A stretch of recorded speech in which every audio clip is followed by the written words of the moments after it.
Cześć! Przez ostatnie kilka dni jeździłam Suzuki Swift.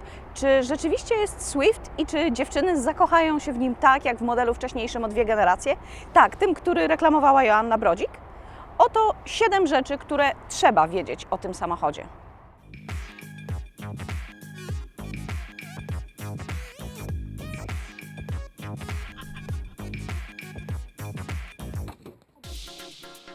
Swift jest kontrowersyjny wizualnie. Prawdę mówiąc, nie podoba mi się ani z przodu, ani z tyłu, ani tym bardziej z boku. Mogę tylko zgadywać, że schowane klamki tylnych drzwi mają nadać mu bardziej dynamiczny wygląd, ale po co? Uroda samochodu to rzecz subiektywna. Zawsze też może być gorzej. Są auta, które wyglądają jak świnia w kagańcu. To po prostu wygląda, jakby się bardzo dziwiło. Nawiasem mówiąc, widzenie twarzy i innych znanych kształtów w przedmiotach nieożywionych nazywa się pareidolia. Jeśli lubisz przyglądać się chmurom i uważasz, że mają kształt, bo ja wiem, statku, samochodu, profilu Chopina, to jest właśnie pareidolia. Ja tak mam z samochodami. Wracając do Suzuki Swift, zamknięcie drzwi to zmora. Mam nawyki jeszcze z mojego pierwszego samochodu, Citroena ZX, a przedtem z Łady Samary pana ojca. Tam musiałam naprawdę porządnie trzepnąć, żeby zatrzask zaskoczył. Tutaj muszę poprawiać. Nie wiem, czy to kwestia tego jednego egzemplarza, czy całej puli aut, ale sprawdź to podczas jazdy testowej.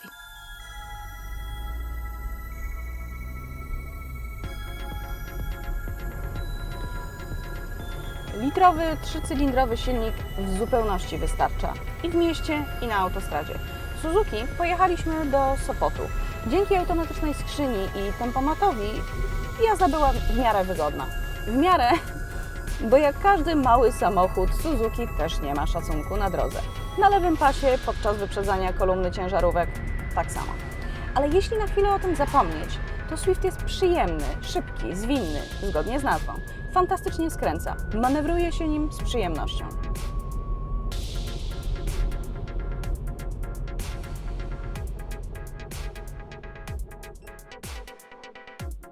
Suzuki Swift ma najmniejszy bagażnik w klasie, 265 litrów.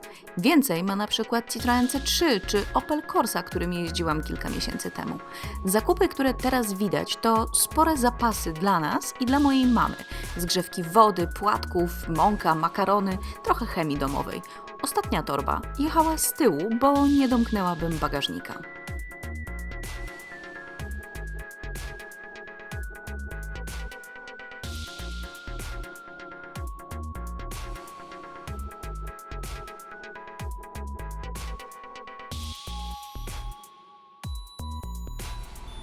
Jak chodzi o ilość miejsca, nie ma na co narzekać, ale najpierw dopasuję się do...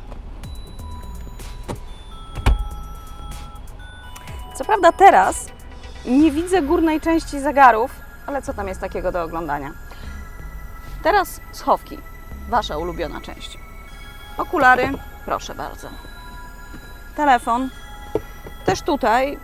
Okej, gdybym jechała z Markiem, to trzeba byłoby pójść na jakiś kompromis, ale w drzwiach zmieści się butelka z wodą.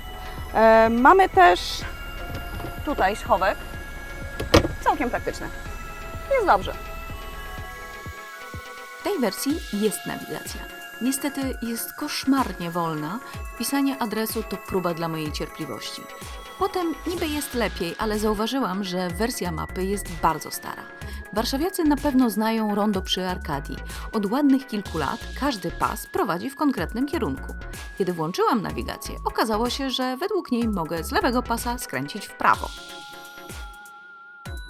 Gdyby oceniać samochody tylko pod kątem ceny, osiągów, pojemności bagażnika i liczby schowków, Suzuki Swift nie ma szans na żadną nagrodę. Ale jest jeszcze tak zwana nagroda publiczności. Suzuki Swift daje przyjemność z jazdy, bo nie jest nudny. Ale czy to wystarczy, żeby wygrać z konkurencją? A Ty? Jaki mały samochód do miasta wybrałabyś?